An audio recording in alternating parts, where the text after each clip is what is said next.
Stephanie, it is so good to have you on the Jewelry Business Academy podcast. Thanks so much for joining me. Thanks for having me, Robin. It's great to be here.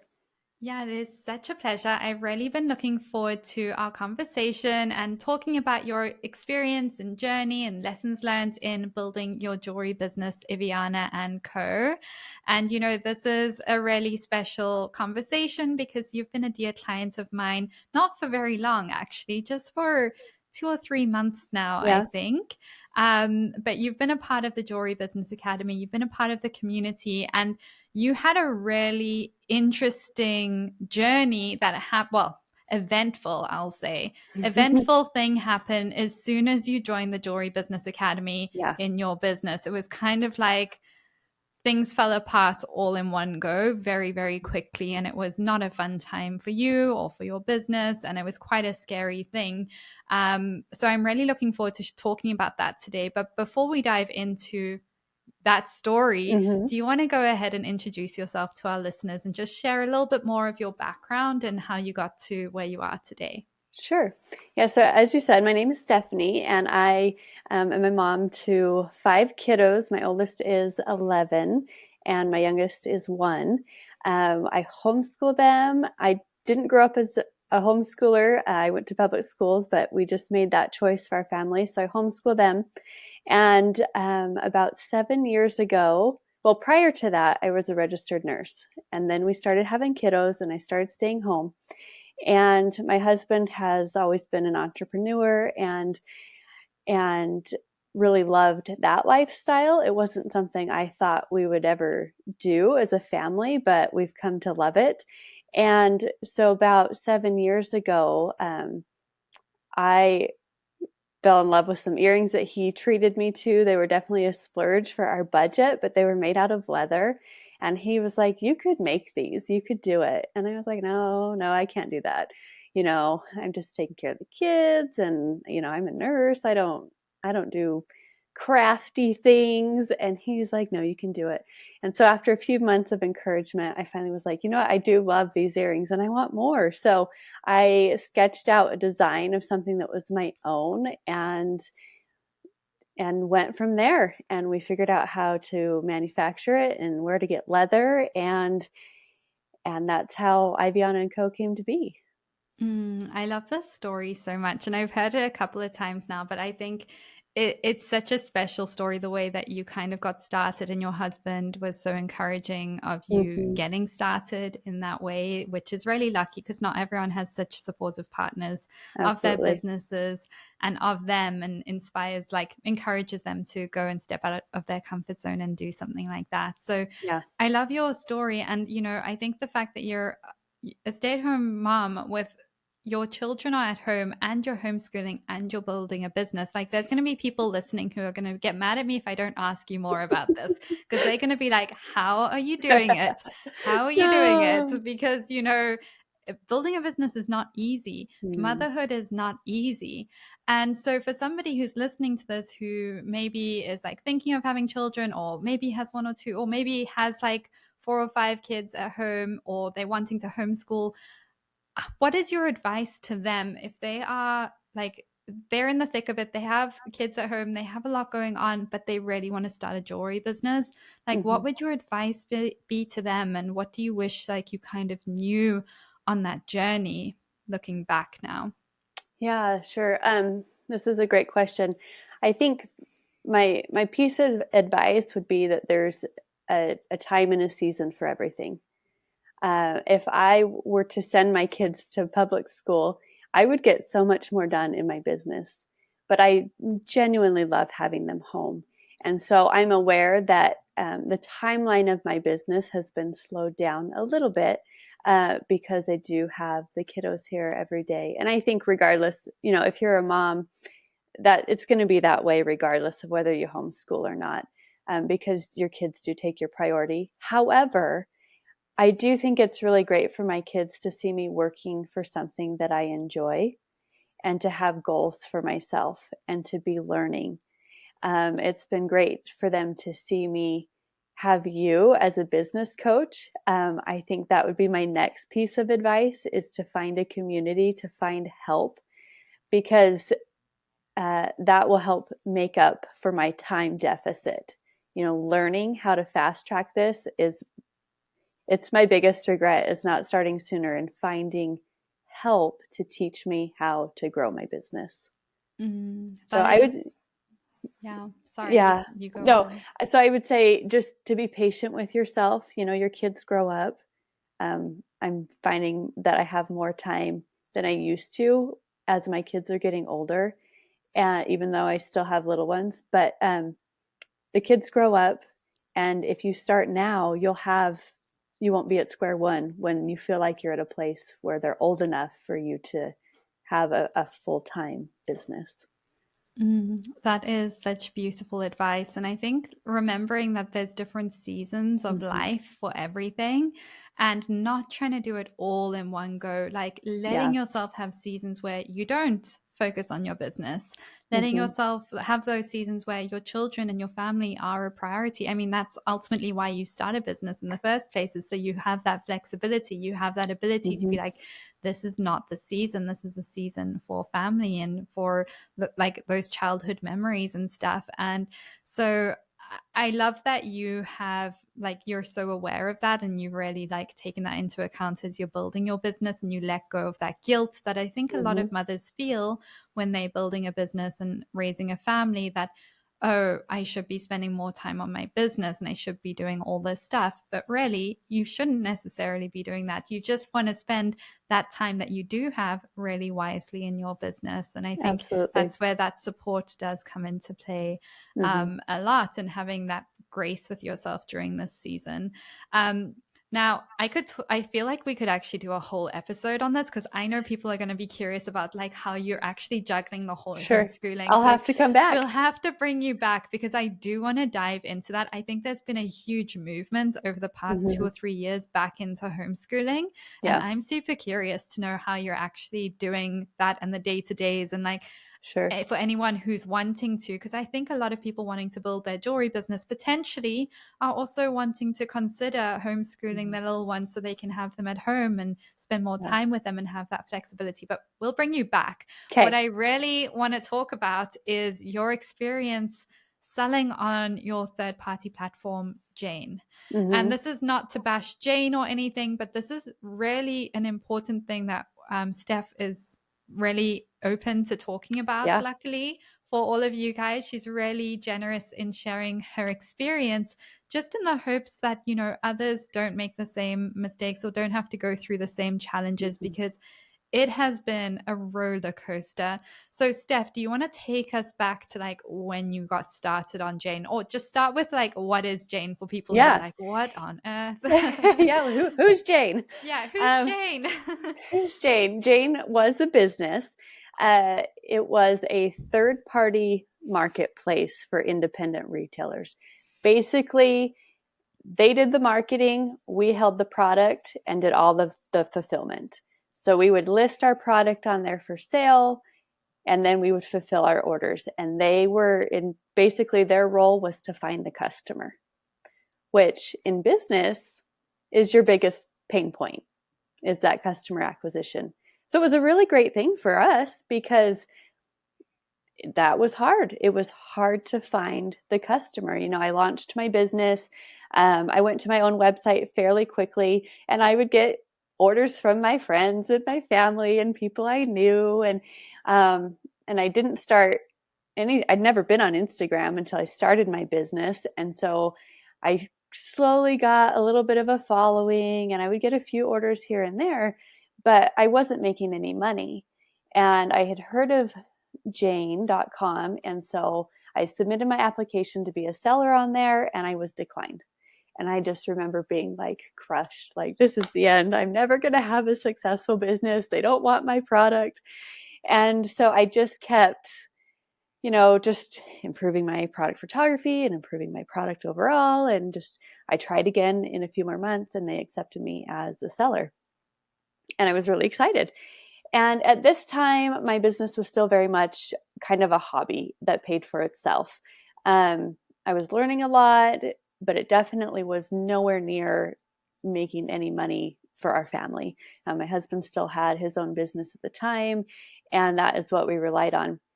And then when I was pregnant with my fourth, so in March of 2018, I had put a few more Jane deals on their website because at the time they ran 3-day flash sales. So our products would be on there for 3 days. And then whatever we sold in 3 days, we would fulfill. And then we could put that same product back on 2 weeks later. So that was kind of how things went with them. At the time, my sister worked for me, and she was just wanting some more work, some more spending money. She was in high school. And so I said, well, I'll put some more Jane deals on. But I was getting ready to have a baby, so I wasn't really interested in work. And in all honesty, I was going to maybe close down and be done, just because it was my fourth baby and I was kind of tired. And around this same time, my husband sold his business, but he sold it more just because of what was going on in the tech industry and his business. But he didn't really have a what's next, a game plan once he got out. And so all of this happened at the same time. These deals that I put on started doing really well for the first time. And I remember coming out one morning, I was still in my pajamas, kind of groggy. I'd slept in because I'm like 2 or 3 weeks out from having a baby.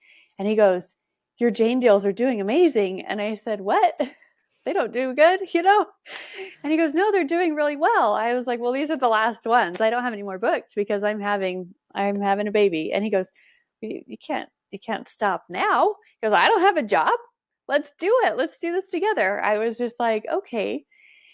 And so we did. I had a baby and he booked more Jane deals. And I literally have these pictures of Chris and and I'm holding Isaac, who's 2 weeks old, and we're in the basement and it's like midnight and we're fulfilling orders because Oh my he gosh. booked these deals and he hadn't ever worked with me before. So he had no clue what was going on. So then I'm like trying to teach him the business.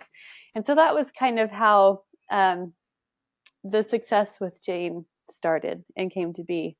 And we had a really great run. We had, I think, 3 years in a row where we did $250,000 in sales with them. It supported our family for 5 years. It was our only source of income. And it was great. It was sustainable and it was reliable until the beginning of 2023. And things started to shift. And at that time, it was still all we did, but in the spring, sales had slowed considerably. And there had been some changes in their C title suite, and we weren't even sure at the time who the CEO was, which was really strange. And Chris just goes, "This is making me uncomfortable. Like I don't like this feeling." And so he started looking for a job. And I kind of was like, I think we'll be okay. Like maybe we'll have a few slow months, but I think we'll weather the storm. He's like, no, I'm gonna get a job. And I was like, okay, that you do what you feel like is best. And so he did. He started working from home in July for a company, but which was really good because things slowed down considerably, and we had several months where we took very little of a paycheck or we didn't take a paycheck at all. And we would have just not very many orders to fulfill. And then the holidays were coming. And so we were prepping for the holidays. We had all our inventory.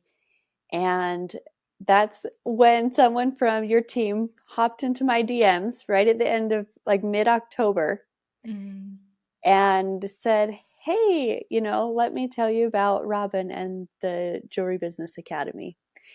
And around this time, I believe in divine intervention and in God, and I know He was helping me out here because I was feeling so defeated. You talk about price resentment. I had price resentment big time because Jane made us sell at a certain price point, and I felt like we were just working for free. And it hadn't always been that way, but it had, I'm talking, our pain points with them really started in the last year of business we did with them. And it's because they were struggling as a business. But I was just really, really not wanting to sell on there anymore, because it was just, I felt like it was a waste of time. And I told Chris, I said, I'm either going to quit or I'm going to find my own customers in a way that the business can be sustainable again. And he Mm. says, well, what do you want to do? I said, well, I've worked so hard. I really, really hate to see my kids watch me give up just because it got hard and I didn't know what to do next. And I don't quit things. And so that wasn't really the direction I wanted to go, but I was so overwhelmed. I didn't even know how to pick up the pieces. And ironically, it hadn't even fallen apart yet Mm. in the way that it did. So I talk with you, we meet for the first time, and I don't know if you remember the call, but I was in tears for a good portion of it because Mm. I was so burnt out and so overwhelmed with, like, okay, I know how to source my product, I know how to make my product. Because it's sold so well on Jane, I have proof of concept, but I have no idea how to find more customers. And I don't want to quit, but I'm burnt out and I don't know how to fix this. And you were like, we can help you. Mhm. And so I talked to Chris, and he was a little reserved because, anyone and everyone can claim to be an expert in something. Mhm. And he was just like, I just don't want to get burned. It was a financial investment and our finances were tanking at the time. And but he is supportive, just like he always has been. He says, I trust you, and I trust that if you feel good about this, do it. So I signed up to be in your coaching program. Mhm. 2 weeks later, Jane closed. And they never told us they were closing. We found a Reddit board. And what happened in that time in October, they started having trouble paying their sellers. We weren't getting paid. So we were shipping product, we were selling product, and they were not paying us. Oh, goodness. And so Chris is like, what is going on? He's fighting battles with them. Pretty soon, so we have no phone number. They quit responding to our emails. We literally have no one to talk to. They're holding our money. And we don't have any way to operate. And so we found a Reddit board and we're like, what is going on? And there's several, there was probably 30 other sellers on this Reddit board that were having the same problems we were having.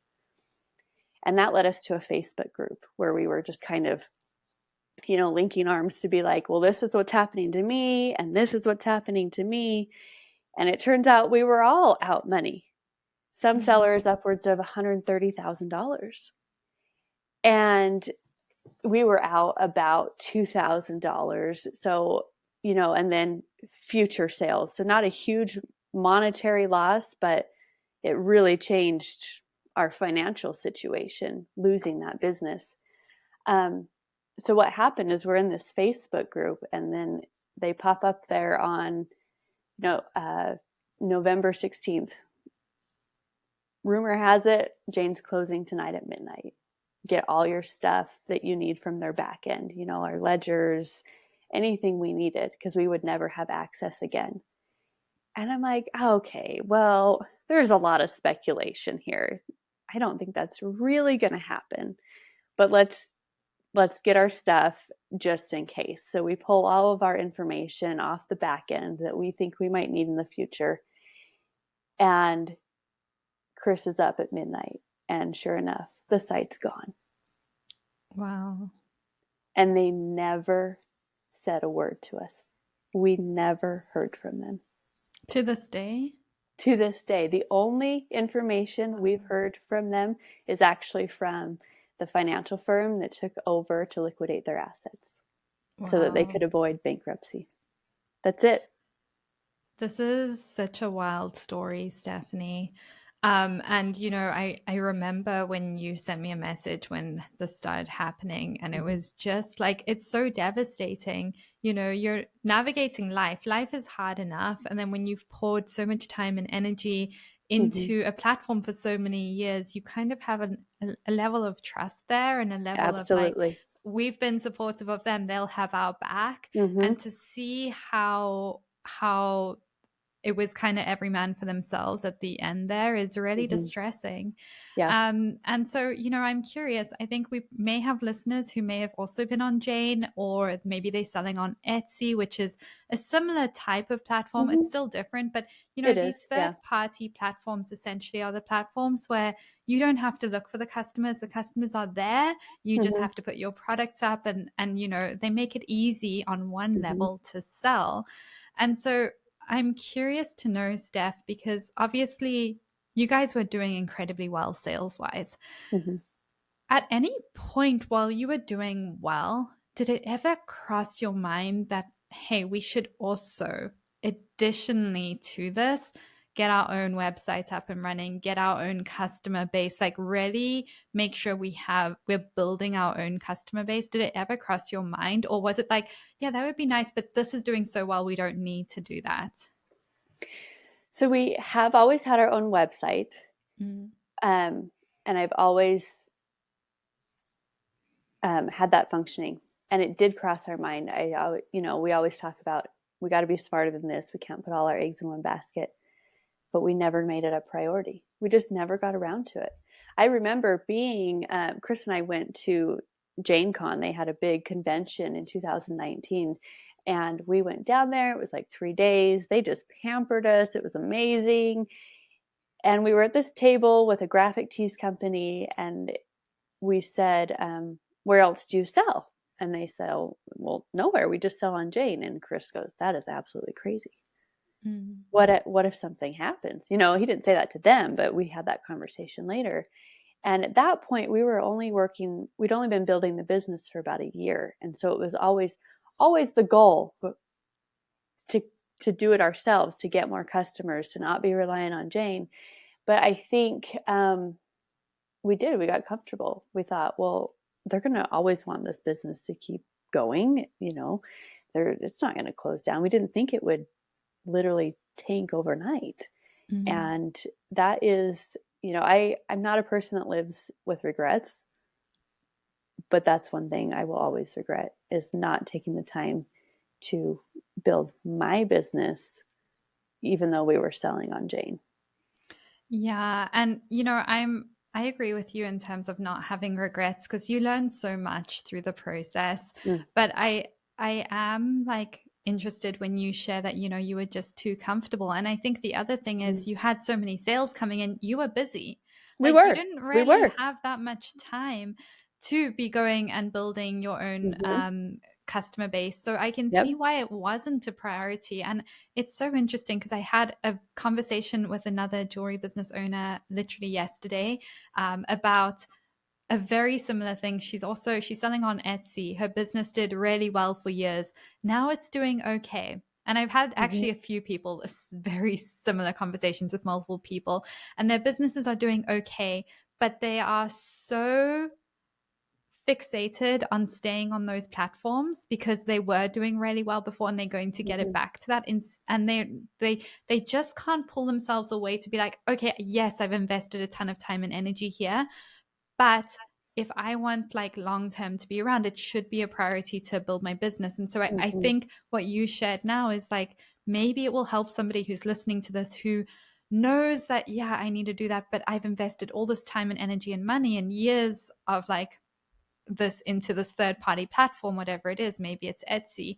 Um, but it is so hard to be like, okay, well, I'm going to take the limited time I have to actually also build my customer base Hmm. on the side in addition to this. Um, so, obviously you've gone through a lot. Obviously, you're still Yeah. recovering from this. Like, it is not an overnight Mm-mm. fix.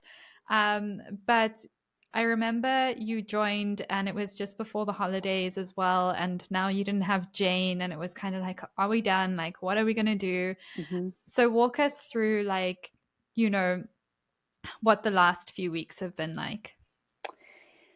Yeah, well, I think in all honesty, I've thought about this a lot, and I thought if I hadn't made my commitment to the business academy first, I don't know if I would have continued because we felt so defeated.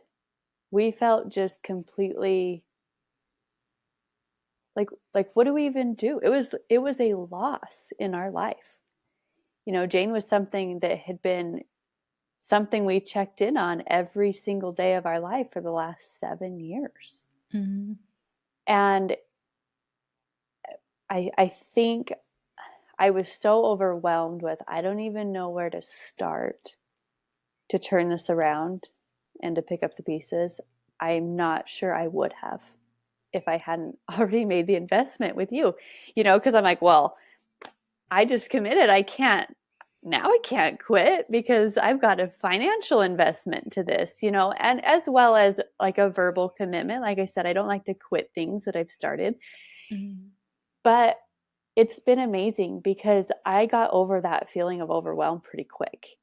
I mean, I still have a really long list of things I need to do, um, because it does fit into, the kind of the cracks of time I have, and working after the kids go to bed. But being a part of your program, what it's done is it's given me a very clear um, path of what like my priorities are. What are my revenue driving tasks? Am I doing them? How to get started on them? I mean, it's just step by step. And I was at such a point in my life with the business and just with the chaos that comes with having 5 kids, that's what I needed. I just needed clarity. I just needed like, okay, this is good. You're doing good here. This is not good. Let's fix this. Here's a list. Yeah. Check, check, check. And that's just what I've done. And, I've just had to give myself grace. I think I'll get things done a lot faster than I will. But like, this last week I've had kids with the stomach flu, and we've had, just things come up. But I have my list, and I can just keep going, and I get one thing done. And slowly but surely, I am chipping away at it. And I can see where this is going. I Mm-hmm. can see the things that I'm doing are going to be long-term revenue driving factors in my business. I'm going to find new customers. Already with the changes I've made, I've seen my average order value has doubled, just with the small changes I've made. I just am really, really hopeful that I can get this back on track. Mm-hmm. And I think the biggest thing for me is the overwhelm is gone. I still have a lot to do, but it feels manageable now. And that's massive. That Yeah. is so massive because you want to look back on this journey of building your business, even navigating losing Jane and kind of Mm-hmm. starting again. You want to look back and be like, yeah, that was challenging, but it didn't ruin my life. Like, I Yeah. was still enjoying time with my family. I was Mm-hmm. enjoying doing the work. I was enjoying the journey. And so Yeah. when we remove that overwhelm, like it's such a big factor. And Mm-hmm. so, I'm curious, we definitely want to bring you back down the line when you've had more time because Yeah. quick question, Steph, how many Yeah. hours a week do you work on the business for anyone who's listening who's curious? Oh, if I'm lucky, maybe 20. Yeah. So that's like If my kids sleep, if nobody's sick, if the school schedule goes as planned. Yeah. yeah. I mean, So it's it's like not a lot. it's not a lot. It's like 10 to 20, maybe, then Yeah. ranging depending on Mm-hmm. how things are going, which little Yep. ones are sick, what's Mm-hmm. going on there. Um, and so, yeah, being clear on what you need to do is such a game changer. And so, you know, you've obviously been in the academy for such a short time, Mm-hmm. but I am curious to know, like, what's your experience been so far and like, what are you enjoying the most? It's going to make me emotional. Chris and I have a lot of really great friends. Like we have amazing people in our lives. Um, but the majority of them are professionals, you know, they're PAs, eye doctors, teachers. They have a very clear job, and we don't. Mm, Yeah, you know, over the course of our marriage, he has always been self-employed up until this last July, but and we hope to get him back to self-employment before too long. But it's we have found that being an entrepreneur is kind of a lonely place to be sometimes. There's always a lot of questions, not a lot of answers. You're the only one doing what you're doing. You know, none of my family, none of his family, they're not self-employed. And so we've always just lacked support. And it's not by the fault of anybody. It's just not how they live. And so they don't know how to be supportive to us in an entrepreneurial way. And so the support that I've had from the community has been amazing. It has made such a difference in my mindset and not feeling alone in trying to build a business. mm, And it comes from you, and it comes from others in the community, in the chats that we have, in the calls that we have, and just being able to have that camaraderie and ask questions and have people who have answers has been amazing. mm. Absolutely amazing. Wow, amazing. Well, I'm so happy to hear that, Steph. And, I agree. I think entrepreneurship is so lonely. Well, it has potential to be so lonely. Mm-hmm. And you don't recognize that easily when you're on the outside, because on the outside, entrepreneurs look like they're living it up. Yeah. Because on social media, I mean, it's marketing.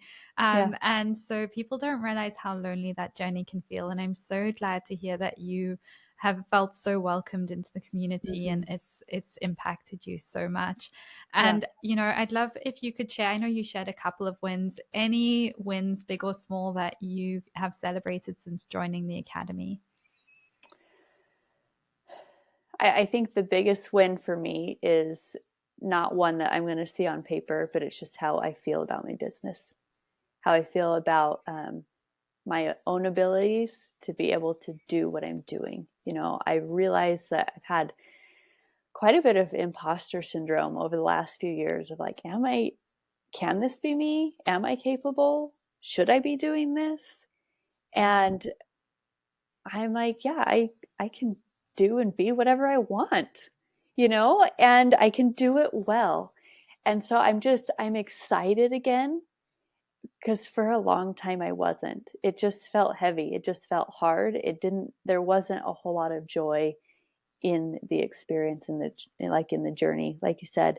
Um, and then just those little things, those little statistics that we watch, you know, like, are my Instagram reels up? Yes. Are my views up? Yes. Are my my order values, those are up, you know, just those little kind of tiny wins that we watch, not out of vanity, but just out of success markers of, is our business actually growing?